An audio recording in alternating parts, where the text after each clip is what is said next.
front page of today's Times newspaper, which is an interesting juxtaposition. Tory retreat from green policies to woo voters, it says, next to a startling image of tourists fleeing a wildfire in Rhodes. Fires are raging across several parts of Greece, forcing many tourists and locals to evacuate following weeks of extreme heat across the world. But both of Britain's leading parties appear to have decided that unravelling green policy could be a vote winner. PM Rishi Sunak sees it as a recovery plan after two bruising by-election defeats. Labour Party, meanwhile, is blaming London Mayor Sadiq Khan's anti-pollution policy for failing to win Boris Johnson's old seat in Uxbridge. So I don't think there's any doubt that ULEZ was the reason that we lost the by-election in Uxbridge.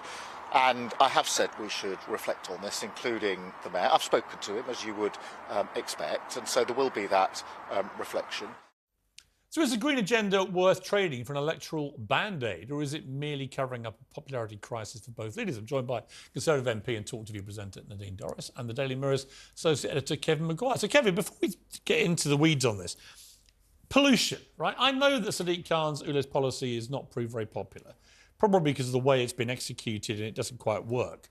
I've got to say, though, on pollution in London, I'm 100% behind him. And I'll tell you why. For the last 5 years, I thought I had really bad hay fever every year. Turned out it was all pollution. I got 4 air purifiers in my house. I shut the windows. I check an app every morning. I only go out when it's reasonable. And as a result, I've had 0 symptoms when the pollen count's apparently been raging and people have been suffering from hay fever. I'm a complete convert. I found out that 1 in 12 people in Kensington and Chelsea Borough die from pollution-related illness. I was shocked. Yep. But I'm also shocked by the benefit to my health by taking pollution more seriously. Yeah, if it was a virus causing so many deaths, 40,000 people a year dying... Well, we know what would happen. We've just been through that. Exactly. The government would really be reacting. Opposition parties would be piling in. But I think because they're individual deaths, they're almost ignored, although there was a case last year, a coroner found a young girl had died of pollution. Look, the plan in London is to get the dirtiest cars off the road. It's fewer than 1 in 10 in those outlying areas. Now, I understand you're in a cost of living crisis, while some people will clearly kick back against that. I understand it.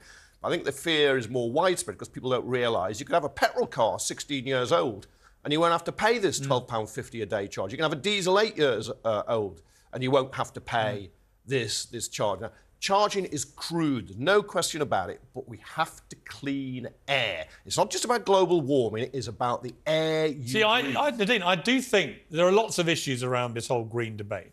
But on this issue of pollution, I do think Sadiq Khan's heart is in the right place. I was really shocked by the impact on my health that I had year after year after year until I took pollution more seriously. And it was pollution. I completely agree with you. And in fact, I think what it demonstrates, this very sudden conversion of both party leaders to suddenly pedalling back from these green policies and net zero particularly, it just shows a paucity of ambition.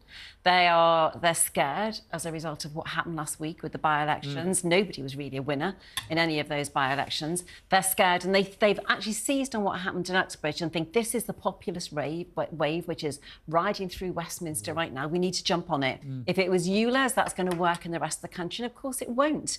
And, you know, if anybody under the age of 40, kids in school today, this is what they care about. They care about net zero and policies which benefit the environment for the very reasons you articulated, mainly to do with health and to do with the future of the planet.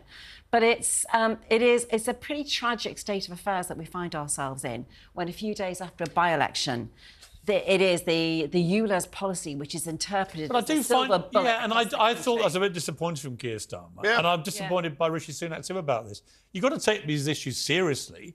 I think a lot of the problem is they overpromise, they set the targets that can't be hit. Actually, we know we've got to move to a place, right, where we are less reliant on fossil fuels. We've got to move to cleaner air. Yeah. So how are we going to do this while we don't lose tons of jobs and it doesn't cost everyone money they haven't got? Yeah. That's the calculation. Yeah, and how you can transition, the most prosperous and easiest way possible has got to be the goal. But, you know, what do party leaders really stand for? They stand for winning the election. Right. And that's what we're seeing. What do these by-elections tell you about where we really are here? Because Keir Starmer can't have been that happy. Yeah, but hang on. If you're Keir Starmer, you've overturned a 20,000 majority in Selby, in North Yorkshire. The Liberal Democrats have overturned. But you didn't win the seat you really thought you were going to win. But the direction of travel, the momentum in British politics was seen in Selby, which Labour won, and Summit and Frome, which the Liberal Democrats took for the Tories, not in Uxbridge, where there was a specific local issue in outer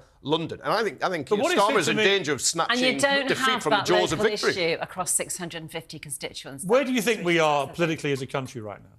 Do you think is it inevitable that Labour will win the next election? No, actually it's not. And it's not for a very important reason, which most people seem to, I think, just don't acknowledge. I think if Angela Rayner was leader of the Labour Party, that would be a far more dead cert of happening than it is with Keir Starmer. There is no love for Keir Starmer. And I remember being out on the doorstep in 97, you know. As a Conservative, people hated. I got spat on the doorstep. That isn't happening now. And the reason why they hated us was they didn't hate us so much as loved Tony Blair. It was Tony Blair. You could argue in 92. It wasn't particularly the you could argue in 92 Neil Kinnock was more popular and more until charismatic the last 2 days than Keir Starmer. Yeah, but he's lost in 87. I mean, I remember 92, and I never thought Labour would win. No, I think the reason a Labour victory isn't inevitable. They were further ahead at this stage of the cycle. Yeah, it's because the next election's not 70 or 80 weeks until Right. away, isn't it? And as Harold Wilson said, a week is a long time in politics. And as Harold Macmillan, the Conservative Prime Minister, said, events. And as Nadine Dorries said to me on this very show, I am quitting as a Conservative Member of Parliament. And here you are. We must play the clip, actually. Go on.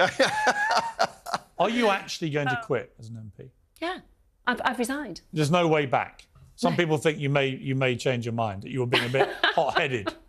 No. Yeah. So that was June. You're still here. You're still a Conservative MP. Anyway, moving swiftly on. So Neil You just Kinnock... whispered quietly, shall I announce what I'm doing? Go on then. Come on. No, I'll do that on my own show. Thank you very much.